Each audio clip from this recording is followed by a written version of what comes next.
these times of uncertainty, it's all the more important that we keep collaborating, informing, and inspiring each other, so that we can be smarter and better tomorrow. Welcome to the Pakhuis de Zwijger livecast.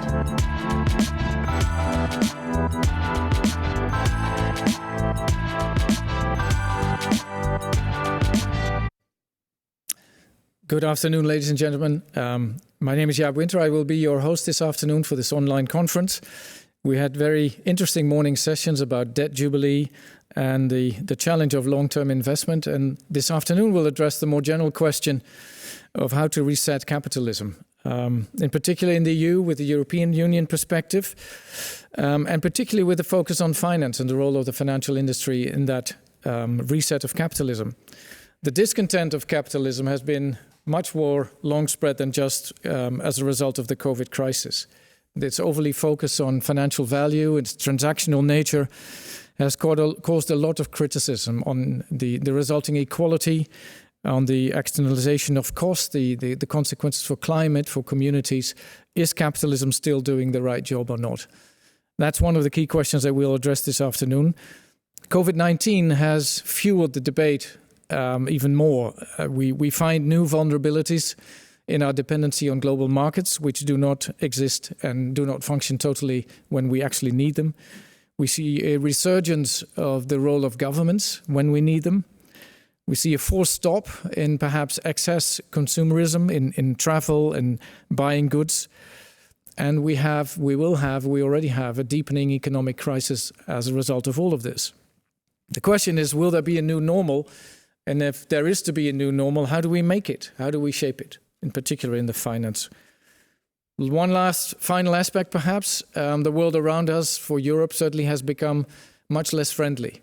Maybe in the previous crisis we had friends around us. That is much less so today. Even our long-term ally, the US, has turned into itself and is not so much there for us to build on when we need it. China is asserting itself on the global stage. And what are we to do in Europe? Is there a role for Europe? Is there a specific role that Europe can take by rebuilding capitalism in its own shape and form? Do we have an advantage there? And what does that require, in particular, in the world of finance? That is what we want to discuss this afternoon.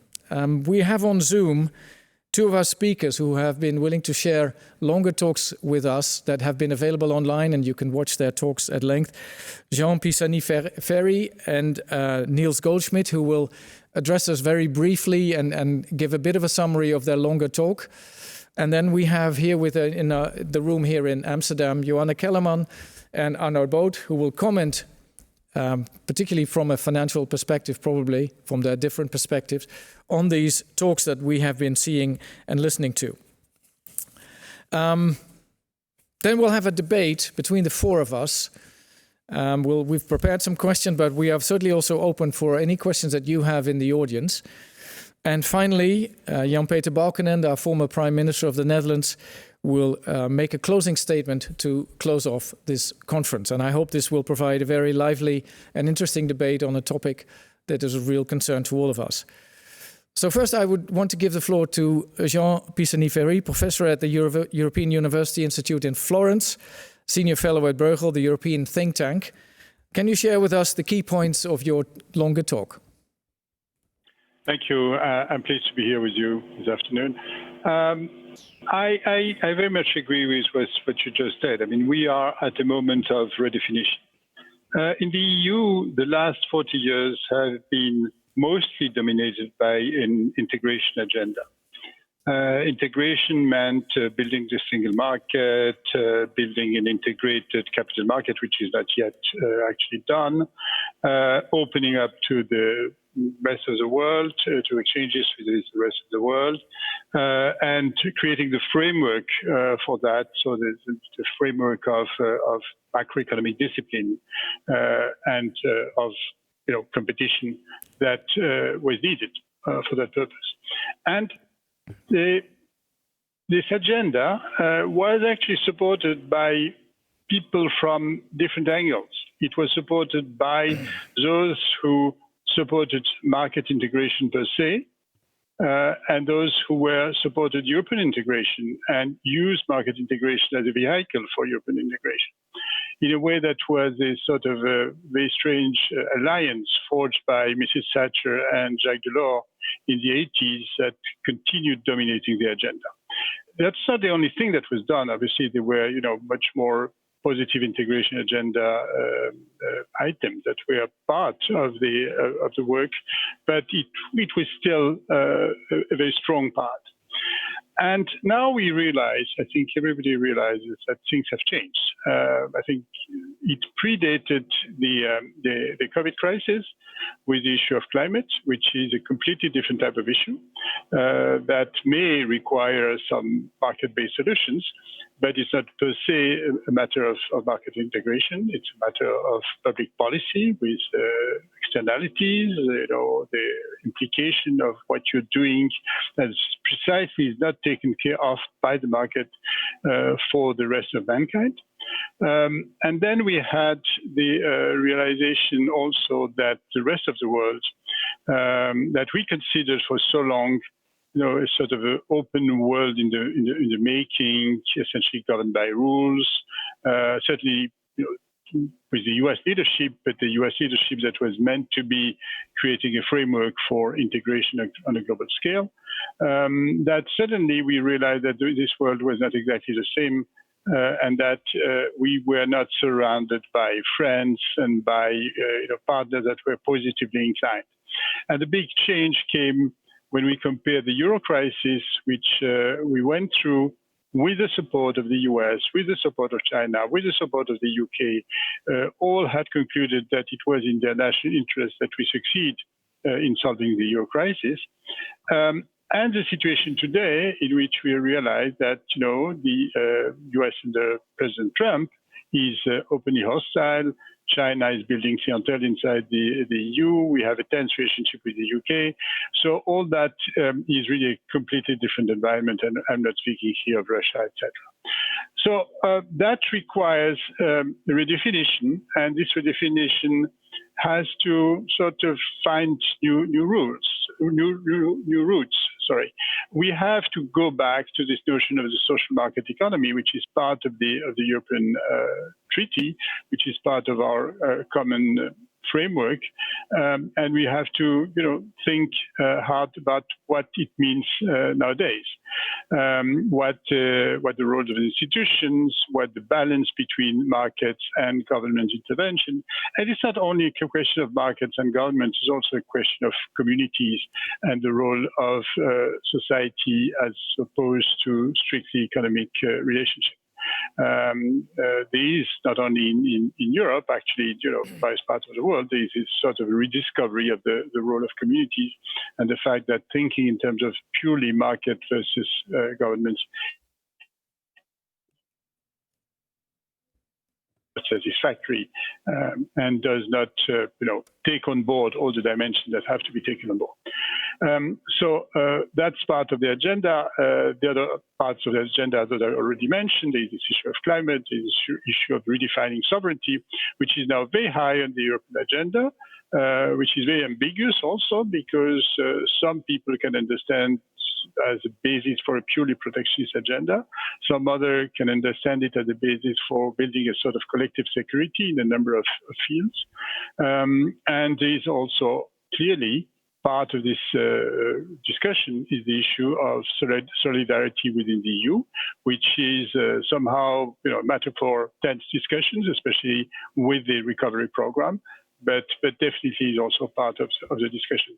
So really, I mean, we're moving away from a focus on integration through market liberalization to a focus on defining what we want to do together, public goods, so to say, strictly speaking, public goods as climate, public goods in a broader sense for a number of other policy agendas.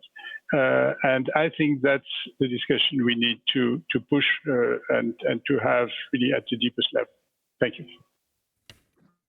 Thank you very much, Jean, for your interesting elaborations. Over to Niels Goldschmidt, Professor of Contextual Economics and Economic Education in Siegen in Germany. Niels, the floor is yours. Yeah, thank you very much, and thank you so much for the invitation and for the possibility to give a talk in advance. So, to restrict myself in regarding to the time, I have written down some notes that I will now share with you. And my first point is that I think there's no doubt that we're living in a market economy, that we're living in a capitalist world. But I think there's also a little disagreement that we are living in a world with varieties of capitalism, so a very well-known term. And I think we too often forget about that we are living in different systems, and that the market economy is not a global market economy, but it's always shaped by governmental, by public, by societal arrangement. I think it's always important to have in mind. And as just said, so if we're talking about the European Union, for example, we have to think about what are the common ground, what is the common ground, what are the common roots. And I think experiences in which it becomes possible to burst a bubble are thus particularly welcome, as these instances remind us and allow us to reconsider how we think about capitalism, so that we see it works not like it should work. We're starting to reflect on these issues, and I think something of this conference about resetting capitalism is to see that something is not working that well. So I was fortunate enough to spend some time in the last months until mid-March in Chicago in the US, and so I learned again a lot about capitalism in its purest form. And what struck me in this stay was especially that on the other hand, I saw, for a long time, the US economy works very well. So if you look at the majority of economic indicators on the one hand, on the other hand, the Corona pandemic show us how fragile the whole society and how fragile the economy in the US is. So, and my main point always is to understand that if we are talking about economic issues and about economic stability, we also have to think about societal stability and about the societal arrangements we do have. And the question whether the capitalism is a cause of these divisions within society, with this fragility in society, we can observe, especially in the US at the moment, but we can observe in a lot of other countries, even though in Europe. The question is the capitalism the cause, or is capitalism a result of this fragility in society? I'm not quite sure about that. I think we might be able to discuss these issues later on. But I'm quite sure that a functional market economy, and at least social market economy, I will tell a little about that in a second, has the potential to mitigate some of these trends we're observing at the moment, and we have the chance to reserve these trends as well. Market economies, irrespective of the degree to which it might elevate or further entrench some dynamics we observe, thus has the potential, at least in my opinion, to assume characteristics which are actively combat societal divisions. So, and I want to make one point on the social market economy as it was developed in Germany, and I think that's a very important point for me. So, the social market economy, the term was coined by a person named Alfred Müller-Amack, so a wonderful German name, Alfred Müller-Amack. So, and he was a state secretary with Ludwig Erhard and a very prominent professor in his time. And he always said the social market economy is something, and has to be something like an irenic formula.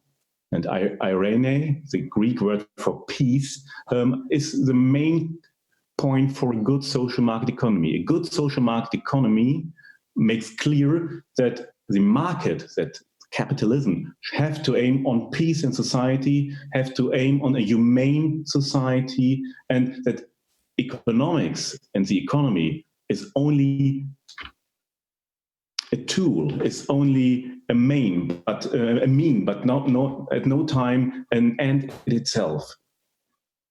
Market economy, social market economy, it's about peace, it's about a peaceful society, it's about the people within the society, and economics and the economy has to serve these ideas. I think that's a nice picture, but I think it's a deep truth as well. It's about peace in society, and it's about a humane society and a humane economy. And in this way, and I agree what was said just before, in this way, I think we always have to think about what are the issues we have to deal with today. So the social market economy, it's not a catalog of principles, but it's about reality and it's about dynamics. It's a vivid concept, and a concept which always makes clear reality and the people are more important than principles. And I think that's a very main point from the social market economy.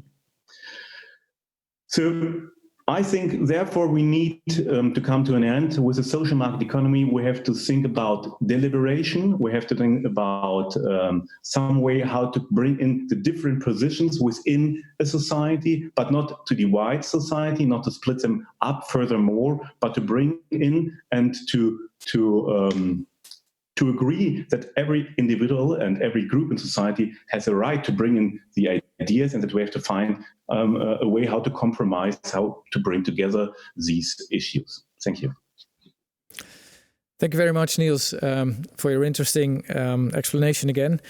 I'll take the floor back to where we are in Amsterdam. Next to me is Joanna Kellerman. Joanna has been in the middle of the financial sector in this country for a long time, as a former member of the executive board of the Dutch Central Bank, and now the chair of the board of the pension fund for the healthcare sector, and also the chair of the supervisory board of the Waterschapsbank, the bank originally providing finance to water authorities and now in a much more wider public sector.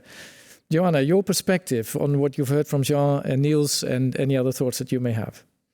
Thank you very much, Jaap, and thank you very much for inviting me to this conference and for the opportunity to reflect on some of the things said by Professor Jean Pisani-Ferry and Niels Goldschmidt. I'm very pleased by that, and it's a matter very close to my heart, especially now that this conference is so timely, because the COVID-19 pandemic is an enormously impactful factor on our life, our daily life and our way of life, and on our expectations for the future. It shows that we are hitting planetary boundaries, and at the same time, the Black Lives Matter movement also shows that inequality is hitting social boundaries. So the two very strong new factors. And we've seen how many more changes suddenly occur than perhaps over decades in the past. And we are witnessing a stronger and a more assertive role for governments. And the financial sector, as you said, is in the midst of all this. Business as usual is no longer an option, and it's no longer accepted. For instance, only a year and a half ago, several politicians in the Netherlands distanced themselves from the contours of a national climate agreement after the Bureau for Economic Policy Analysis estimated that implementation cost would be 5.2 billion in 2030. The measures must be affordable to ordinary people, they were saying. Today, our finance ministry anticipates a deficit of more than 65 billion euros in 2020, when it expected a surplus for this year. And all political parties, from left to right, agree that the massive costs associated with the stimulus are justified. So this makes me cautiously optimistic that we may perhaps see more change coming. If governments, helped by central banks, can mobilize massive amounts of money in short periods for a global pandemic, then hopefully they can also do so in the face of other emergencies, such as a looming climate crisis. Indeed, the Dutch Central Bank warned only last week that climate change will be a much bigger shock than COVID-19 if we don't act now. And in that same week, the Central Bank also published an alarming report on the risks of biodiversity loss. And even a working group of 10 financial Netherlands institutions published a report on what the financial sector can do to counter that loss of diversity. So the current crisis is a wake-up call, or an opportunity, if you like, to rethink how we want to structure our society, how we want to structure our economy in a way that's more resilient and brings more long-term prosperity for all. Low interest rates can also create an opportunity to bring forward critical investment that can help achieve the sustainable investment goals, the goals of the Paris Climate Agreement and the like. And the EU's Green Deal provides a very good starting point. The European Investment Bank's new climate strategy is very welcome too, provided that it complements rather than competes with private sector investments. As providers of long-term capital, pension funds and other institutional investors have naturally a role to play in that process. That's a different role, of course, from governments, but we share many long-term ambitions. The mission of PFZW, the Pension Fund for the Health and Welfare Industry, is a good pension in a livable world. And where we can, we aim to invest in projects and companies that combine financial and societal rates of return. We've had this ambition for many years already, and we have two reasons for that. One is that our beneficiaries expect it. We conduct surveys, and in the last survey we asked only 7% of our respondents said that sustainability is not important, and roughly half of our beneficiaries indicate that they would be willing to accept a lower financial return for a more sustainable portfolio. Secondly, it's in our own financial interest. We have a strong belief that in the long run, only companies that serve society's needs and operate in a responsible manner can provide the financial returns we need. A decade ago, the financial sector was the problem, and I am convinced that this time it can and it must be part of the solution, as some of my colleagues at other financial institutions have already said. The financing of the Sustainable Development Goals requires scaling up investments from billions to trillions, as the World Bank puts it. The money is available, but we need to think how we can reallocate it to more productive and more sustainable use. If we combine government support, for instance, with better pricing of carbon and other externalities, I'm convinced that we can build a better and stronger and cleaner and fairer world, and that money will automatically flow in the right direction. Now, where we invest is important, but also how we manage our investments. And as owners, we can bring together different actors in the value chain, encourage them to cooperate on the transitions that are urgent and that are necessary, but which they can't address alone. For instance, the energy transition can only succeed if energy supply and demand change simultaneously and in the same direction. Similarly, the transition to a more circular economy requires that cooperation. One company's waste may be another company's input. Investors are starting to see these mutual benefits and are increasingly working with companies to foster dialogue and cooperation. So I look forward to the rest of the discussion today on how we can accelerate that transition to a more sustainable, more stable society and economy. Thank you. Thank you very much, Joanna. Somewhat hopeful note, which is probably very helpful in the debate as well. Finally, we go to Arnoud Boot, Professor of Corporate Finance at the University of Amsterdam, Chairman of the Bank Council of the Dutch Central Bank, and long-term participant in any discussion about finance and banking in general. Arnoud. Yeah, thanks. It's great to be here, and great to have listened to the introductions by Jean and Niels. Let me give a few comments, and let me relate these comments particularly between the balance between what they call the social market economy, and the social market economy I interpret as the balance between markets, government, and civil society, community, civil society. That's what the social market economy is, in my view. And what I want to do is I want to link this social market economy where Europe claims to have potentially a different model compared to, say, the United States. I want to relate it to the role that finance plays. Finance has been overpowering in recent decades, and in my view, the role of finance has been very destructive in basically providing a social market economy that has a sufficiently long-term view. And this concern about finance, I want to draw particularly to Europe. While people think about the United States being financial market dependent, financial markets playing a more important role, I would like to emphasize that the fact that banks play a very important role in Europe, and we are very bank dependent, actually in modern times has created a bigger problem than the mere financial market dependence in the US. Let me build this point. First, financial markets. Financial markets from a more negative point of view. And let me take the more negative point of view because that's important for my evaluation of the role of banks. I'm not against financial markets. It's even part of my professorship, it's part of my life. Financial markets are crucial. Financial markets are crucial for resource allocation.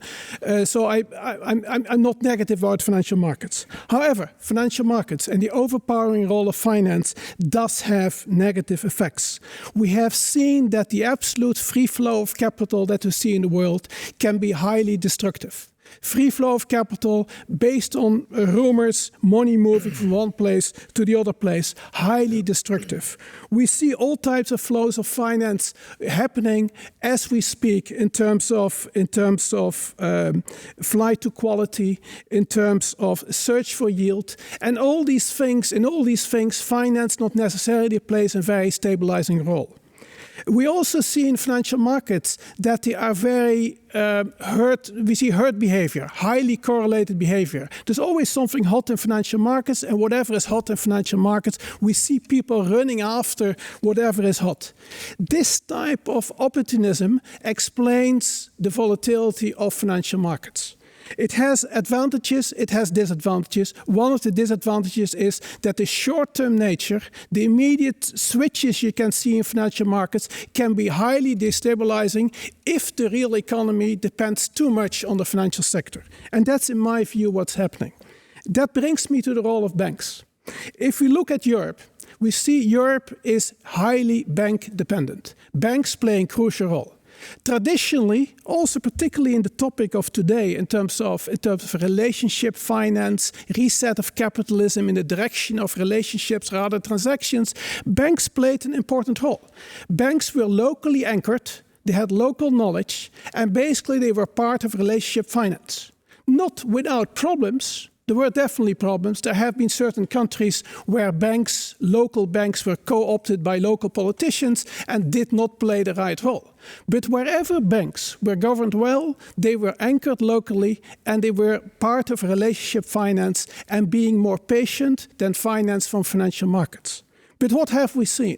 We have seen that banks have consolidated, have become larger, and have become dependent on financial markets. The links between banks and financial markets have gone up. The consolidation in banking has reduced the local anchors of banks. So banks have become part of the volatility of financial markets. And that's very bad news. Because banks are highly leveraged institutions, which means highly leveraged institutions that are part of the dynamics of financial markets become even more volatile than they would have been without having been highly leveraged. So banks become highly volatile. And what we currently see, and that really worries me about the European environment, what is the receipt, what is the recommendation against the bank dependence is further consolidation in banking. Further consolidation in banking in order to reduce the bank dependence. That's the idea. What, in my view, further consolidation will do is basically reduce local anchors even more and make financial market dependence even bigger. That in itself will put Europe in the wrong direction. Banks will have to become part again of relationship finance, which means much more locally anchored rather than anchored towards financial markets. And the second recommendation that I would have, indeed, Europe had to become less bank dependent. The bank dependence in itself and also the cross-border flows that banks create are highly sensitive towards economic developments, are too fluid. So we need to get to a more equity-based society where risk-bearing capacity in finance become more and more important. So cross-border flows should rather be equity finance flows rather than debt flows. So we should go in the direction of more patient finance. And in order to have banks as being part of the solution, banks have to become more locally anchored, and we should be very careful to make them too dependent on financial markets. Thank you very much, Arnoud. Very clear, also paradoxical in these days, looking for patient finance. That's a big challenge. Maybe a first question to respond and trigger the debate to Jean, perhaps. Jean, also listening to your longer talk that we have been able to view online, you mentioned this triangle of government, market, and community as a third pillar. Arnoud mentioned is that, particularly in banking, that third pillar, that rootedness in community has disappeared. And at the same time, we have become, in Europe, over-dependent on debt and have moved away or have never fully exploited equity as a source of finance that we can use. You've made comments on each of these two in your longer address as well. How do you reflect on Arnoud's comments, a very sharp comment on how we have developed a banking industry in Europe that is actually moving precisely in the wrong direction? Mm-hmm. I tend to share this view largely. I mean, we're having a difficult discussion, a complex discussion, because it's at different levels at the same time.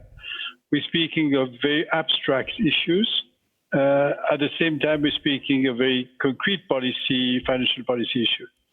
So I think at abstract level, what I think we're all trying to say is that we value, and we value even more today than we valued yesterday, an organization in which the relative prices, behavior are not entirely determined by markets, by market equilibrium or by market disequilibrium, but take also into account some preferences, some collective preferences, some goals which spontaneously markets do not take into account. Let me take the example of climate to be clear.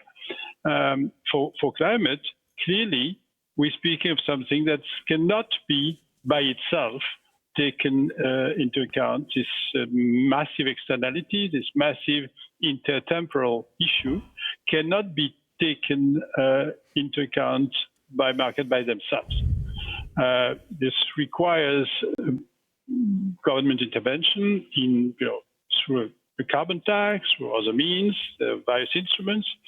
But the notion that this long-term consequences of our behavior has to be taken into account requires a government intervention. So we're speaking of that at one level. And then we're speaking of instruments. And when we're speaking of instruments, we're speaking of the way markets can help. And here, markets can help considerably because tackling climate change requires very long-term investment. That requires a very sort of subtle way of taking into account this externality in all our decisions. This requires taking some more risk in the investment, and this requires proper financial engineering in a way. Banks by themselves are not particularly better equipped than markets to do that. So this, we're speaking again at those two levels at the same time. Now, precisely to your question and to conclude, I fully agree with the fact that banks have become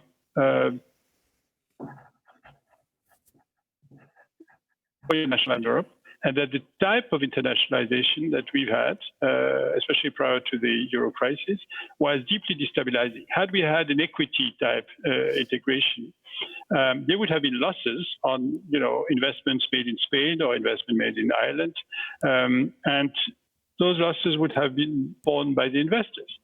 The fact that all this integration went through banks intermediating and channeling savings from Northern Europe to Southern Europe in the form of bank credit meant that the risk in the end was concentrated in the bank balance sheet, and that we paid a very high price for that. So I think we have to redesign the model of integration in Europe, and that's part what Capital Markets Union is about. Now, the difficulty is that we don't want banks to be aggregating risk at national level, because that's precisely what we don't want to have in a monetary union. We don't want this aggregation to take place at this level. Banks could be aggregating risk at the level of the euro area as a whole, or they could be aggregating risk at a much lower regional level, let's say.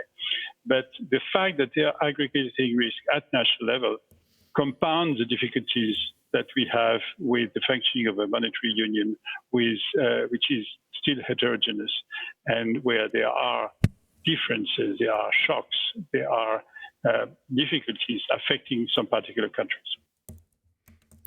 Thank you, Jean. Turning to Niels, in your talk, your longer talk, you have addressed the question of debt jubilee, and were expressing some skepticism about the effects of it and whether it would be too disruptive and whether it would fit with your ironic, more compromise-driven, more slow adaptation in social market economy. If I may summarize you in that probably very incorrect way, but anyway, it's close perhaps to what you actually said. You participated this morning in the seminar about debt jubilee, and you went into debate with Arjo Klamer on the subject. What did you learn from him that perhaps changed your perspective, or did you not learn from him, and were you able to change his perspective? You always learn from Arjo, so that's true, of course. So no, I now better understand. I think it's a good point Arjo made this morning, and he did in his report, is that we have to understand that we need something more like a relational financial market, a relationship finance, and that is what I said by Anu some minutes ago, that we need banks that are much more locally anchored. And I think that is, otherwise it's not that far away from what I'm usually saying. So I think what was important is that we understand that we consider economic processes not as isolated processes, but that they are related to the society. And if they are related to the society, then we have to bring in the interests of the society, and that means that we have to debate normative issues as well. So I think it's very important to understand that economics is always about relation, and financial markets are about relations too. And if to make it possible to bring in these things, we have to have a space for these debates about what is a good life, in which way we want to connect people on financial markets, and what is the issue of debt, and how could we help people who are in debt, or have high debt. So I think the point is, and my research again, I see research again of a contextual economics, is that we have to consider economics and society as two sides of the same medal, and that we always have to consider these issues. And what we've heard so far is, that's a point, that we have to bring in these issues. And I think what Jean said is very important. We need perhaps better arrangements, and that means better institutions, better rules for the game of financial markets, but of other markets as well. And what then are these better arrangements? That is a question of prudence. That is not a normative, not an ethical question, not because the ethical point is markets should help to live people a better life, but how to reach this goal depends on a discussion of prudence. And perhaps a transaction tax might be a good idea for financial markets. Perhaps a different way of bank regulation might be a good idea. But that's a question of prudence, and not a question of what aim we want to reach. And to bring back one word to Arjo's argumentation, so of course, we can discuss something like a debt jubilee or something like that, but that had consequences, that had incentives for people who are making debts, that had consequences on the issue of property rights, which are very important for a functioning market economy. And the point, perhaps I'll make a little bit to argue, and perhaps it could convince him a little bit, is that when we go back from the country level back to the individual level to people who have debt, that the problem is not mainly to have debt, but to understand why you have debt. That it's true. Obviously, for individuals, most of people who have debt or have financial troubles have other troubles too. They are unemployed, they are single parents, they are disabled or something like that. And even if you look on countries, so there are reasons why countries have financial problems. So the problem for Argentina is not a debt release, but to bring better institutions and better political structures. Thank you. So the debate on debt jubilee so far remains a draw, I would conclude. Maybe turn to investment and to Joanna. You made the point, Joanna, just now, and you participated also in the debate this morning about long-term investment, that there is a role for institutional investors to play its part. It's a different role than government could play, but there is a role to play. At the same time, there is how to phrase it, long-term perhaps disappointment or even frustration with institutional investors on their ability to play that role, in particular in the shape and form of relational investment. If large investment funds or large pension funds invest in over thousands of different equities, how on earth can you organize relational, close, long-term viewed investment policies? How can you avoid the excessive diversification to bring back and come back to long-term relational investment? Is it real for institutional investors to get to that position? What is your view on that? And perhaps also you can share a little bit about what was debated this morning in the seminar. Yeah, this morning we had some very interesting views from Mats Andersson from Sweden and from Dirk Schoenmaker of Rotterdam School of Management on real and very deep going involvement and engagement between investors and companies that they invest in. Mats explained how in Sweden the pension funds will basically appoint boards in the large companies in which they invest in their country, which of course goes for a long-term and very intense involvement. On the one hand, I think in our country we don't have that tradition, so for us it would be a new thing. Although on the other hand, you would also say before globalization started, this was the normal state of things. The owners, be it rich individuals of rich institutions, would be very much involved in their local companies, their local economies. We've also seen that was not always a good thing, and that the one thing does not necessarily lead to another. Long-term, very involved, very active investment does not necessarily lead to good outcomes, but it's certainly something where we have ended up very far away from with our focus in, let's say, the financial economy investing theories that are all about diversification and globalization. So I think it's certainly a trend we see with institutional investors that are more and more realizing that, for instance, if they want to realize their sustainable investing goals, those cannot be combined with being a purely financial economic investor in passive ETFs. So something has to happen, and this is also what you see the large pension funds in the Netherlands do at the moment, and the same goes for where I come from. What I've tried to emphasize a bit in my talk just now is that ideally there is a combination, and I think there is a unique window of opportunity right now after we hopefully emerge from this crisis, and we will not emerge unscratched, and we will not emerge unchanged. And we've poured in an enormous amount of money to keep up our economies.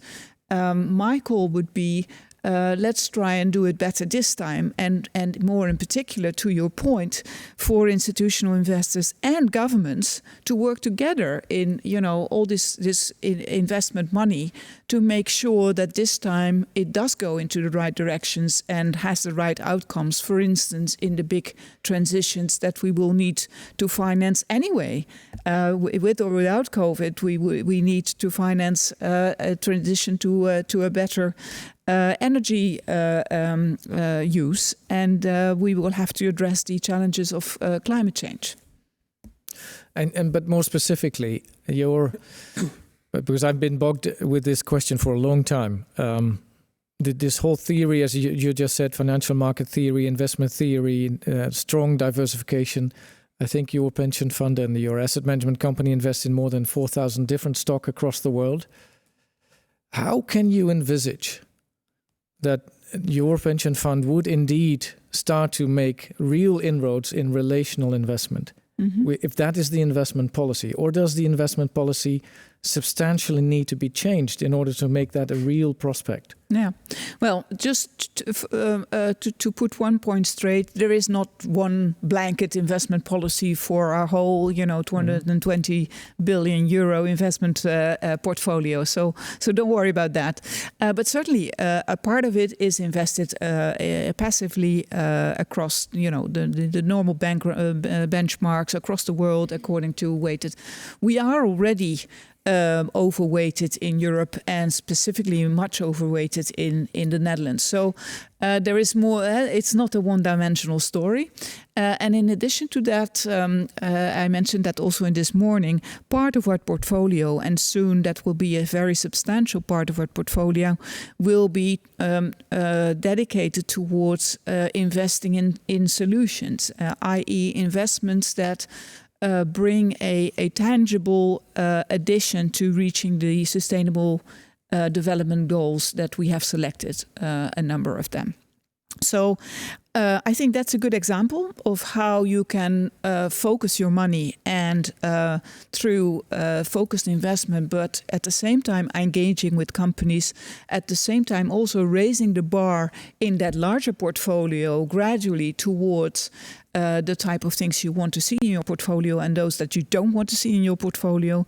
I think we're sort of steering the tanker, in the right direction. But naturally, this is not an overnight process. Yeah. But I certainly see the signs. Yeah. One of the problems may be that it actually is a tanker. Absolutely. You may need a vessel or a fleet rather than just one tanker. But who knows? It's challenging. Now to come back on the point that you made on banks and their having becoming disconnected from communities. We see in part of the whole discussion about resetting capitalism, we see a focus on corporations at large, but also within that probably financial institutions, to have and define for themselves what we now call a purpose, some sort of a position or a service that the corporation wants to give to society, and to be connected to communities in society that relate and depend on that service to be granted. We see efforts and initiatives across, even in the United States, with the Business Roundtable statement last year, and Jean made a reference to that also in your longer talk, but also initiatives in Europe, the Loi Pacte in France, an initiative in the Netherlands to suggest that we should have some sort of regulation for corporations in general to provide for that purpose, or at least for boards to be sensitive and be expressively responsible for the role of corporation in society. What do you think of those initiatives, and then in particular for banks to reconnect them to society? Would you feel that banks, as some sort of public function corporations, would indeed have to have that explicit responsibility in society? Should we regulate for that? If you forget about the regulation 1 second, the answer would have been fully yes. That purpose, societal role, these are crucial things. But let me take one step back. that corporations, and let's call them the real economy. Let's take the financial economy, let's put it separate for the moment, as if you can put it separate, because I have been a strong opponent for putting the financial sector totally separate, because the financial sector is intertwined in society. So if we are negative about the financial sector, there's something we can do about it. And one thing we can do about it is particularly if corporations, meaning the real economy, if they have a stronger anchor themselves about what they stand for. And that's the whole idea behind purpose. Purpose gives them a more medium-term orientation. It is an anchor for corporations. So in that sense, you build resilience with the real sector, that they hold on to their own purpose, their own medium-term goals, and therefore are less overpowered by finance. So if you're worried about finance overpowering the real economy, then there are two solutions. First, make finance different, but the other part is make the real economy more resilient. And that's the purpose discussion is part of that. In terms of the financial sector itself, the same element plays a role there. We should not become technocrats and treat the financial sector as something that operates the way it operates and is not dependent on culture, is not dependent on soft elements. So adding purpose to financial institutions by financial institutions realizing that their foundation in society, their support in society, their license to operate in society is important. That's all part of this purpose discussion in financial institutions. And if financial institutions realize that, and the boards of financial institutions realize that, the non-executives in the board realize this can have an impact and will have an impact. So soft elements are important. And that, in a sense, also adds to Joanna's point. We always think about pension funds. You also mentioned it's like a tanker. How can they change direction? But keep in mind, the mere fact that a Dutch pension fund, in this case it was ABP, asked a US corporation, where I was on the board and for 12 years, they were on a roadshow to sell their shares, to get new investors in their own shares.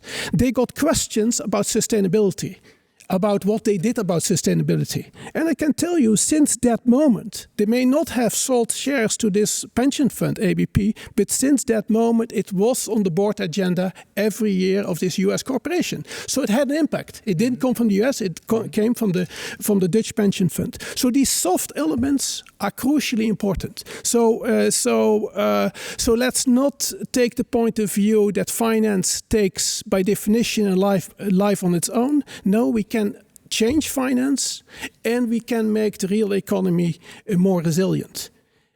Having said that, if I may take this opportunity, 1 second. With Jean made a very good point, that financial integration in Europe, cross-border financial flows, and I think we fully agree there. They have to be more patient, cross-border flows, and if the flows only goes via financial institutions, short-term flows, that's highly unstable because finance takes over, moves too fast. So both we probably would advocate more long-term bonds in terms of flow, foreign direct investment, equity flows as being more patient flows. So that would clearly put us in the direction of the capital market union. It would actually facilitate financial markets, because the capital market union facilitates financial markets, facilitates also more long-term instruments. It can be bonds, can be equity, etc. So we would all be in favor, which would be crucial for pension funds as well, because Dutch pension funds have to invest abroad, because by the macroeconomic identity of having a surplus on the current account of 10%, it means we have to invest abroad, or we have to reduce the current account surplus. But we are net investor abroad. And net investment abroad can only happen in Europe in a decent way if the capital market union works. What Jean and I may disagree is what role banks should play. And my priority would be to reduce bank dependence. And if we would start with cross-border integration of banks, because as long as banks are dominant, we better have cross-European banks, because that's more stable than national banks, which I agree, but that's conditional on banks being the dominant type of finance in Europe. So if we want to live with that, we have to go with Jean's solution, create these pan-European banks. But that would really take us away, I think, from what is the long-term prosperity of Europe. And the long-term prosperity of Europe is the capital market union, is more locally rooted banks. And on top of that, if we are less bank dependent, we will undoubtedly have some European banks on top of that. It will not be one flavor, but it will be less bank dependence. Jean, would you want to comment on Arnoud's comment here? Yes, I lost something at some point, but I think I got the gist of what he was saying. No, I think we agree that the status quo, which hasn't changed so much since the euro crisis, is not desirable, because it's a situation in which you still have very little equity financing, cross-border equity financing. You still depend very much on banks, but banks are basically national institutions.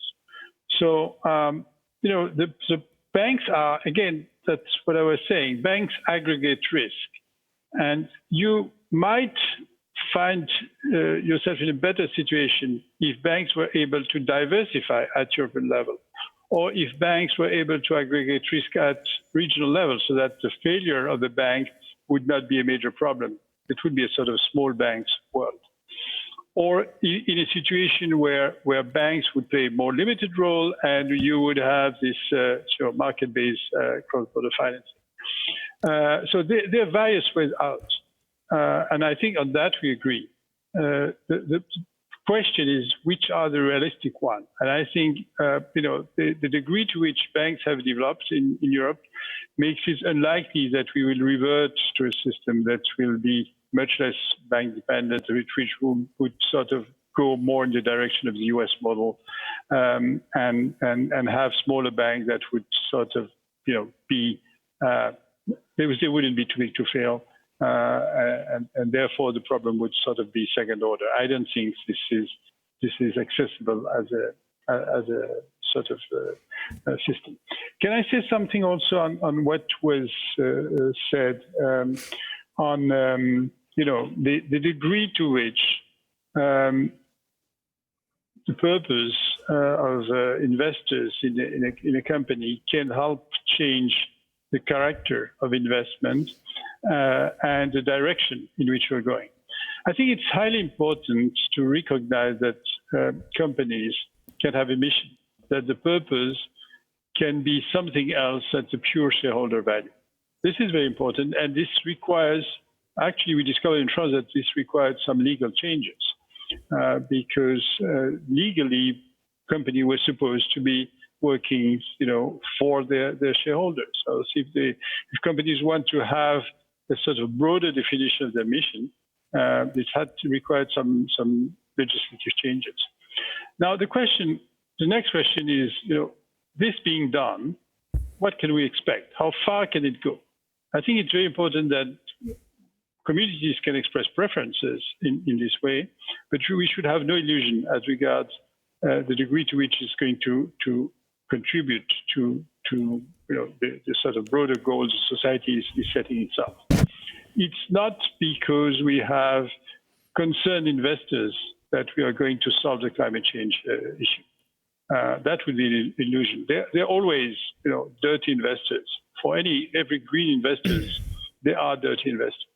So I think that's very important that companies can set themselves a certain goal, but it's important to keep in mind that you have also to act through other means. That it would be illusory to believe that sort of the greening of finance would gradually be sufficient as a policy instrument. Thank you. Perhaps a comment or question to you, Joanna, to follow up on that.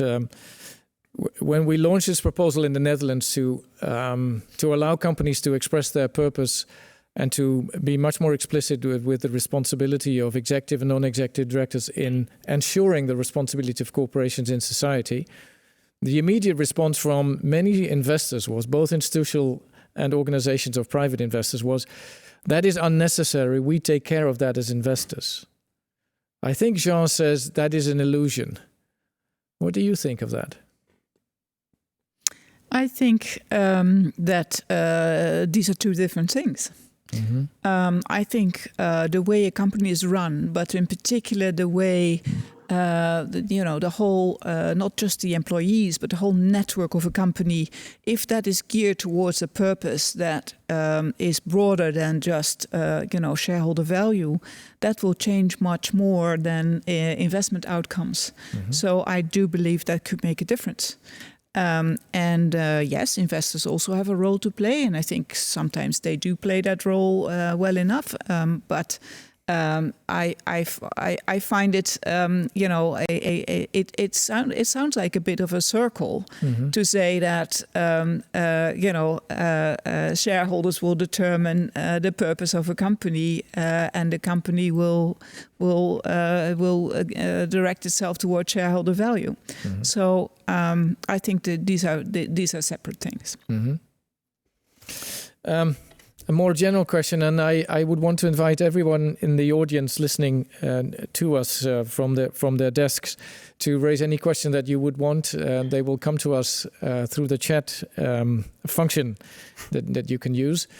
A question to actually all of the panelists, and to start with Niels, perhaps this idea of social market economy, of a combination in the triangle, as Jean calls it, between government, market, and community stakeholders.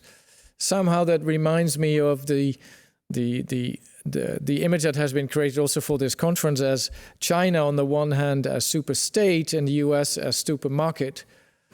Is then EU the super community type of development, or the European way of doing things, of building another variety of capitalism, a European Union flavor that builds on this community aspect? Is that real? Is that realistic in today's world of competing systems across the globe? Do we have the time for that? And is Europe strong enough institutionally, and does it have sufficient political will to actually make that happen? Because if that does not exist, then you may be forced to either go fully for the market version or the government version and constantly have to play that game. How real is in the European Union alternative a super community alternative to superstate or to supermarket? Niels first, and perhaps then the others. I think it's realistic, and I think it's in a way it's reality. So it really works. So the social market economy works, at least in a lot of countries in Europe, very well. Look at Germany in the last decades; it works very well. So we have a clear social perspectives on market economy, and to having this third way, to saying that the economy is not the aim but a mean to a society, and that we have to define first of all the rules of the game. So Anu talked about the purpose of the economy. We have to be clear what we want to reach, and then we can use markets as a very efficient way to reach these goals. And my experience is, so as I said, I've been for several months in the US a short time ago, that people, especially over there, are really interested in these specific European, this tradition German social market economy idea, because, as I said in the beginning, it's not only about the economy and about efficiency, but it's about a good society, it's about a good life, and that's very attractive. So even if the economy is working very well, but you have a lot of troubles in your society, if you have ongoing difference and divisions. So to have a model which tries to integrate the individual as well as society as a whole, sounds very attractive. And my experience as well is that for people from China and from Asia, it sounds very attractive. But we have to keep in mind that, we need, so the social market economy is not a solution, a one-size-fits-all solution, but of course, a social market economy will be in a different way in the US than in China or in Burkina Faso. But the common ground, I think that could be something that come from Europe to the rest of the world, is to make clear again and again, the economy is only a mean to an end, and the end is a peaceful society and the good life of the people. And I think that sounds attractive, and it works in a way. Jean, what do you think across Europe? Is that a realistic perspective? Sounds attractive. The question is whether it is attractive. And I think that's in part the debate we're having with China, and in a different way with the US. The degree to which we can have different models competing on the marketplace with very little friction, which is what we were building. And we were building it under the assumption that there would be a convergence. So, that China would converge on the Western model in terms of the subsidies, in terms of the implicit subsidies, the various implicit subsidies there are in China, as regards capital, as regards land, as regards labor, as regards technology, etc. And that the level playing field would be ensured. And at the same time, we were assuming that the level playing field was there with the US, despite the differences, because in terms of relative efficiency, we would be on par with the US. I think we have questions nowadays especially as regard China, but perhaps also as regard the US, to the degree that we are, the more we're adding to what we expect from the corporate sector, the more we may have questions as regards the compatibility with the pure level playing field with the US. I mean, we shouldn't pretend that there is an obvious solution and that this obvious solution is that our model is so much more efficient. Maybe it is, maybe it is not.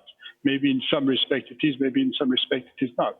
So I think these questions have to be tackled head on.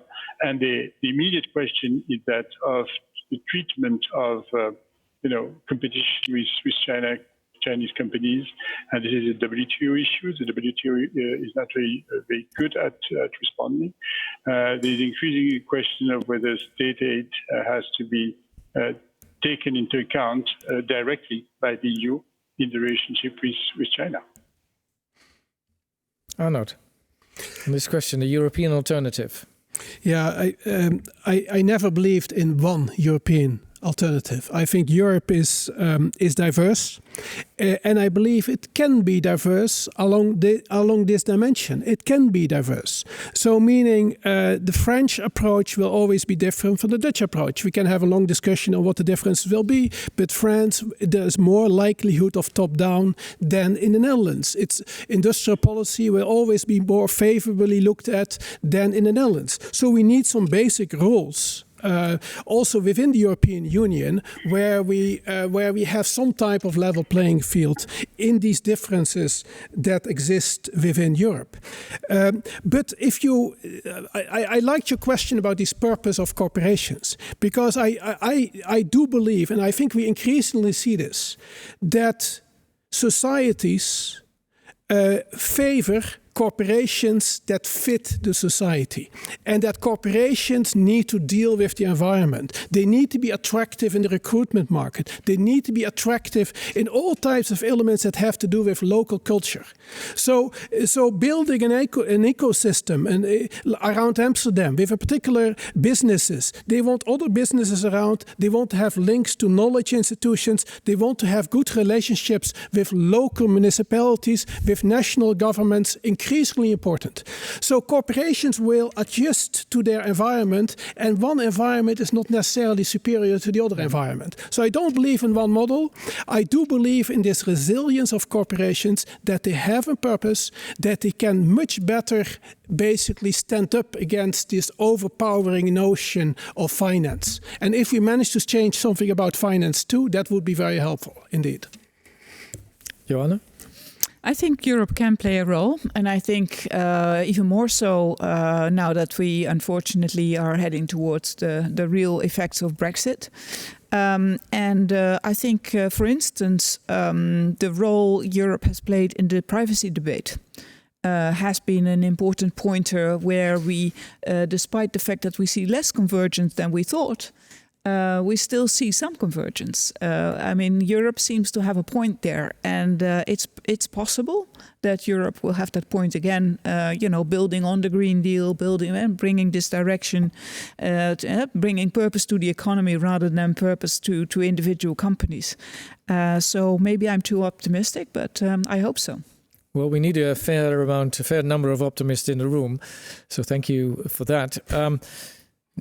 A related question is when we want to at least facilitate different varieties of European capitalism that work along these lines, although they may do it in different ways, maybe also we need to fundamentally rethink some of the institutions of the European Union market. And I particularly think of the whole world of competition and competition law, antitrust, so to say.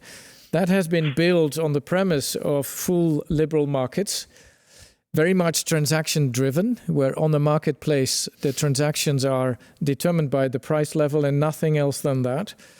Well, if you want to move to a much more relational economy with longer-term relationships in networks where people and where institutions, where businesses cooperate, you very quickly run into the current set of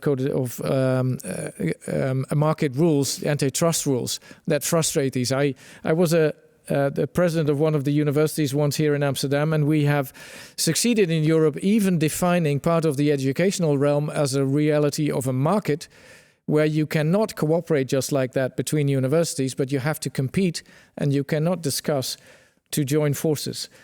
That seems a trend that has gone way too far. I'm now expressing an opinion, not a question yet. But question to you is whether you believe that that is part of the restructuring or the rethinking of a social market economy that we should have to go through. Jean or Niels maybe first, and then Anna Joanna. I would not criticize competition policy to the degree you're criticizing it. I think it's a significant asset. And this is a core element of European integration. I mean, it's part of the rules of the game that we need to have in order to make sure that we are accepting to dismantle entirely the national instruments that are used otherwise to control and to tackle some sort of unfair competition. So I think that's a vital part of of the European contract. Now, the questions about the adaptation of competition policy to a different context, and I think the first order issue is again the issue of it's an external issue. The first order issue is how to address issues of competition with foreign companies, especially Chinese companies, that benefit from a very different type of relationship with the state, a very different type of outlook, different type of budget constraint, and that this is first order in the way we're managing our competition policy. The question of responding to different varieties of capitalism inside the EU and to the consequences it may have for competition, I don't think it's a question of similar importance, and I don't see where really it would matter so much in the present conditions. Maybe it can evolve, but I don't see it as a very urgent problem. I think the keeping a competition policy while adapting it is essential. Niels?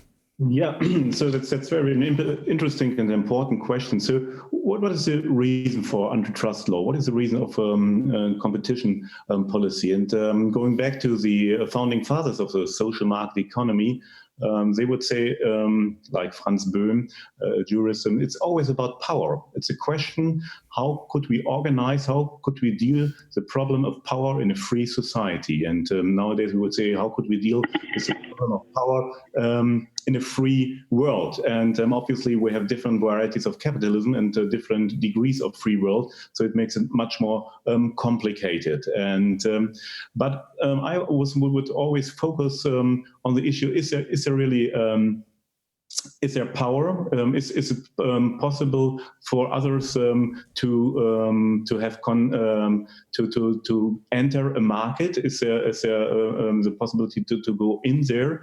And I think that's a real issue we have to keep in mind nowadays. So if you think about all the IT firms or something like that they are very powerful nowadays, and they are not powerful because of prices or because of the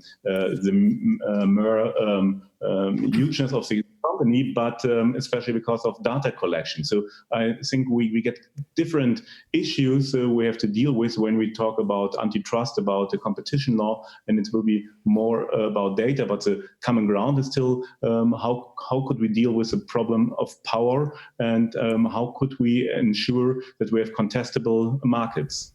Mm-hmm. Arnoud? In general, EU competition policy you might describe it as the biggest success of the European Union. In general, national governments were not very good at enforcing competition policy in the most basic ways. National champions, whatever lobbying power nationally, would always overrule competition and competition concerns. So I consider EU competition policy at that standard one of the biggest successes, and I think also the history of it has shown large successes. But knowing something about the educational system and the issues that you are describing, there are issues with how you apply competition policies and how you should treat competition policy in particular circumstances. I'm not sure it's the nature of competition policy, as well as that some things may have become dogmatic. And since they have become dogmatic, qualitative elements might have been overlooked.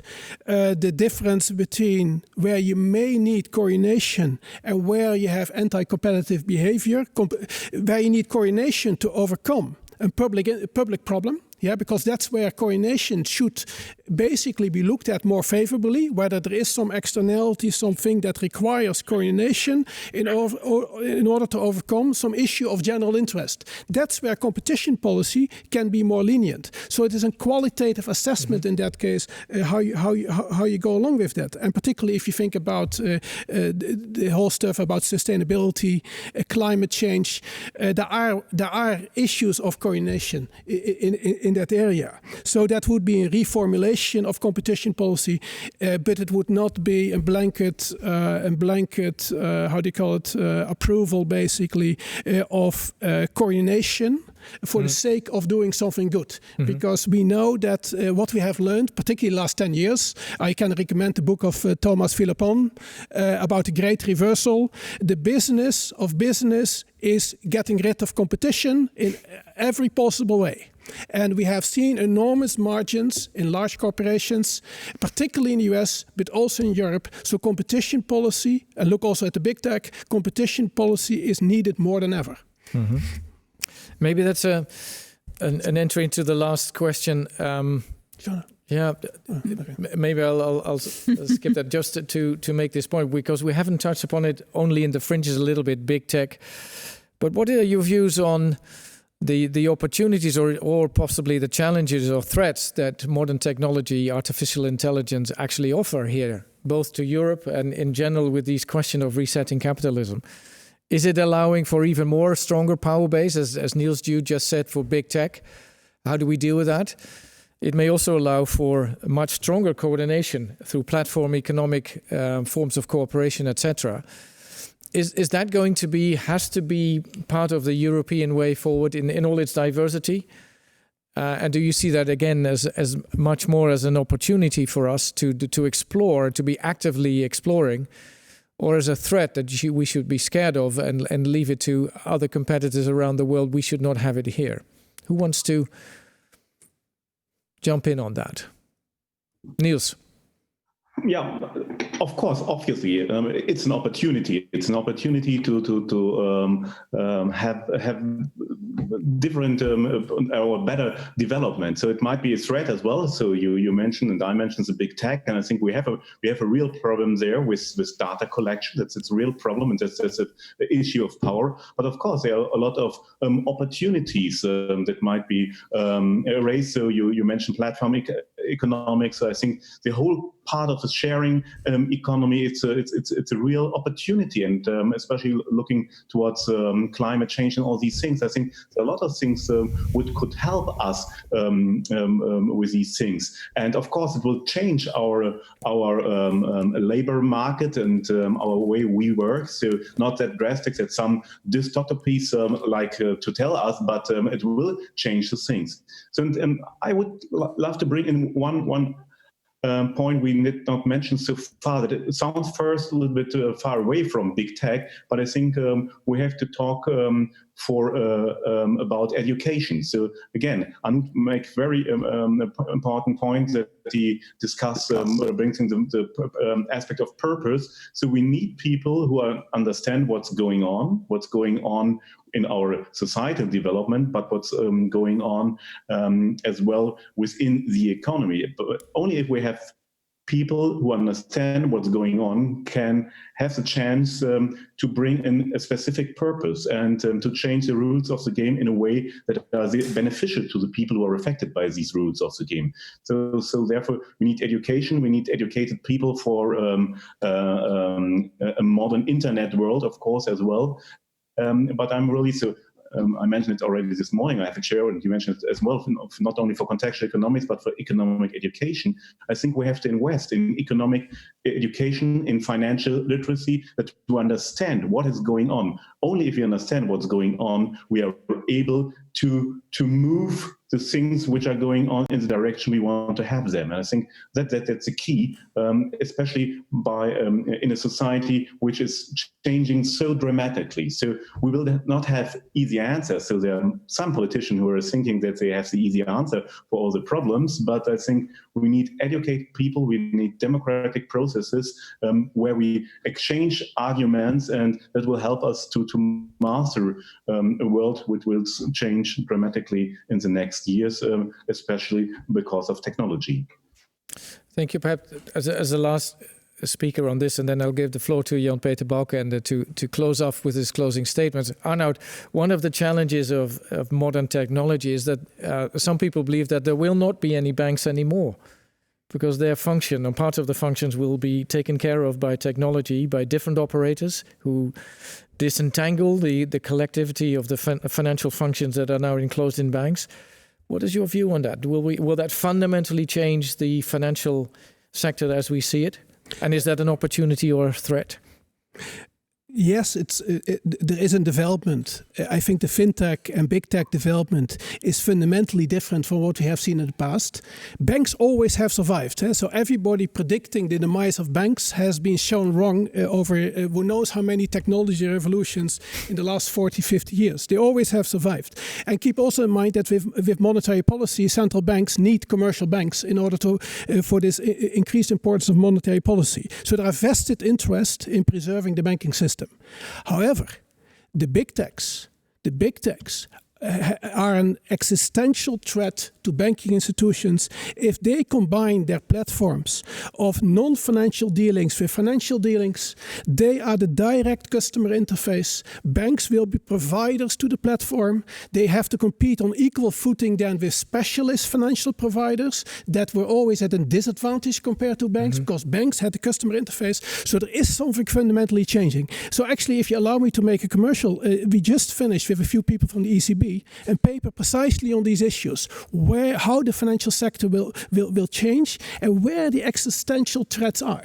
Having said all that, I agree with Niels that technology, by its very nature, if we can deal with it, should be a great benefit to mankind. But I do not believe that banks, looking forward 40 years, can preserve their central role as they have it today. Thank you very much. And with that, I want to close this discussion. Thank you very much for all your comments. And I will want to give the floor to Jan-Peter Balkenende, our former Prime Minister of this country, professor at Erasmus University, and heavily invested in making the world a more sustainable place. Jan-Peter. Thank you very much, Jaap Winter. Ladies and gentlemen, dear friends, when you're watching around you, you can see three huge gaps. Globally, we see geopolitical tensions and conflicts versus the necessity to have a global agenda.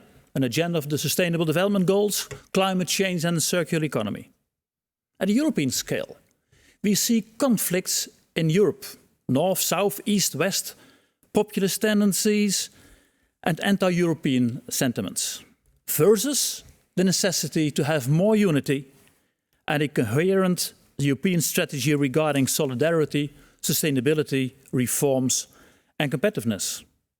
And thirdly, economy and finance. We see economic and financial self-interest, short-termism and increasing inequality versus the necessity to have a socially and ecologically oriented market economy that serves people and the future. And then we talk about responsible capitalism, moral capitalism, inclusive capitalism, stakeholder capitalism, conscious capitalism, and so on. These three orientations, a global agenda, a European strategy, and a new view on the market economy, are not separate issues, they are all interconnected. And that brings me to the current situation. The COVID-19 crisis has greatly raised public and political awareness about the lack of resilience of our economy and society and the need for a fundamental reset of the capitalist economic system regarding inequality and climate. And at the same time, awareness has also grown that we live in a different geopolitical world in which power and not justice determines international relations, and in which economic, political and military power reinforce each other. But what is completely new and different from the previous crisis is that Europe is facing this crisis alone. Europe is no longer surrounded by friends, but by powers that do not wish us well. Europe is surrounded by predators. Angela Merkel, the German Chancellor, said a few days ago, "We need to stand together as Europeans. Otherwise, we will only weaken ourselves. We should start by doing everything we can to make ourselves more resilient." All these challenges now coincide. The coming semester, with Germany occupying the EU presidency, may be decisive for the future of Europe. Finance is to play a crucial role in all these transitions. Against the financialization of the sector, what is needed is a proper European and relational arrangement for finance. That means one in which investment decisions are not the outcome of blind market forces, but the outcome of relational arrangements and deliberations between investors, entrepreneurs and other stakeholders at the European level. It has been a great and interesting day. This morning we had working groups. The first on debt jubilee. Professor Arjo Klamer investigated the relevance of the biblical concept of debt jubilee and asked how it can be relevant for today's indebted societies. And he came to the conclusion that responsibilities can be shared more evenly between the creditor and the debtor. He also proposed a Swedish model of one public authority that deals with all problematic debts. The second working group was about long-term investing. Finance should not be about a high short-term profit. Rather, it needs to be about creating sustainable value in the long term. More long-term oriented investments allow for a true understanding between investors and companies. And for this, a constructive relationship is needed between investors and companies. Mats Andersson, former CEO of the large Swedish pension fund AP4, explained how Swedish pension funds take large stakes in companies and play an active role in the board of those companies. And Professor Schoenmaker of the Erasmus University proposed a model of long-term sustainable value creation that could form the basis for the conversation between investor and the company. And then two working groups on the fintech. In the My Financial Data working group, the cooperation is stimulated between the many startups as well as incumbent financial institutions that help citizens to take control of their own financial data. And lastly, building on a blockchain-based platform, the Circular Service Platform allows circular entrepreneurs to cooperate and to work together to offer services ranging from transport to washing and coffee. It's all about lowering the cost of capital for the circular economy and accelerating its development. And then we had two presentations. The first of Professor Niels Goldschmidt. He spoke about resetting capitalism. And he clearly is the man of the contextual economics. And he said you have to combine economic and social issues. It's all about going beyond demand and supply. And he also underlined the fact that you have to bring forward changes, but maintaining and improving it within the system. And he clearly said, economy must serve the people. Professor Jean Pisani-Ferry made very clear that Europe is in a new position. We are standing alone, and he said we need in this time a strong European response. He spoke about a more resilient and more robust financial market for the EU. And he said there's no convergence talking about capitalist systems in the world because we are on our own in Europe. And he spoke about public policy and public goods. And he also underlined the necessity to have a positive agenda for Europe.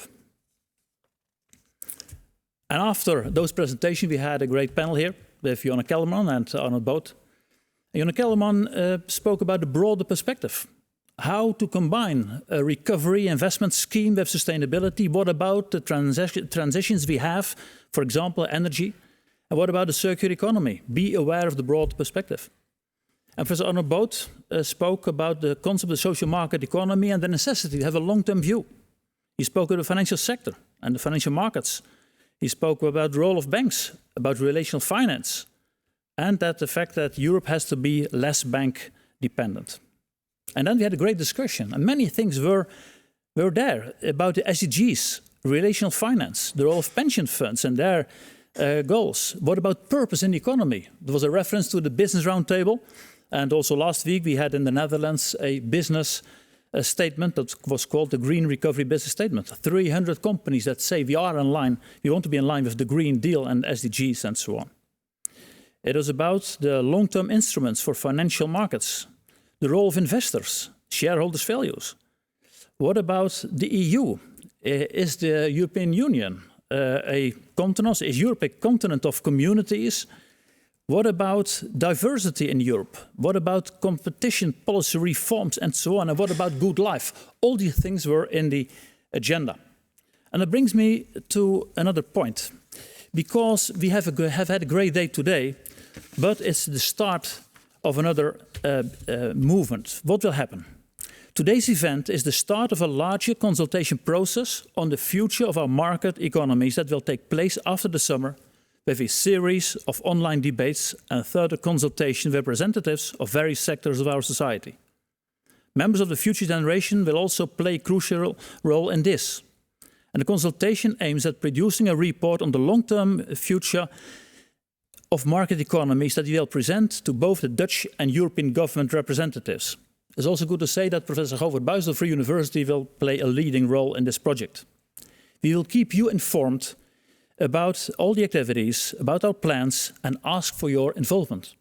So thank you for your commitment so far, and we need you in the near future. Ladies and gentlemen, to conclude, we need new narratives, a new narrative for the world. That's the agenda of the SDGs. A new narrative for Europe, the positive agenda, as Professor Jean Pisani-Ferry mentioned. A new narrative for economies and economics that has to have a good life, as Niels Goldschmidt underlined. A new narrative for finance. And of course, these new narratives are not easy, but they are necessary. It's a challenge, yes, because of national orientations, because of populist tendencies, and because of short-termism. But at the same time, it's a huge opportunity. We all do have the moral obligation to fight for a better world, where nobody will be left behind. It is, in the words of Pope Francis, all about our common home, now and in the future. I think it has been a great day. And finally, I want to say some words of thanks. I want to thank our speakers, Professor Niels Goldschmidt, Professor Jean Pisani-Ferry, our panel members, Mr. Jonne Kellerman and Professor Arnold Boot, our moderator, Professor Jaap Winter. I want to thank all those who participated in the working groups this morning. I would like to thank the organizers of this day, Moral Markets, Socires, Sustainable Finance Lab. And I would like to thank you all for your participation. We need you because it has been a great day, but we must have the right follow-up. It's in fact about a good life. It's about our common future, our common home. Much has to be done, and therefore we need each other. I thank you very much for your participation, for your involvement, and I hope we'll be able to meet soon. Thank you and have a great day.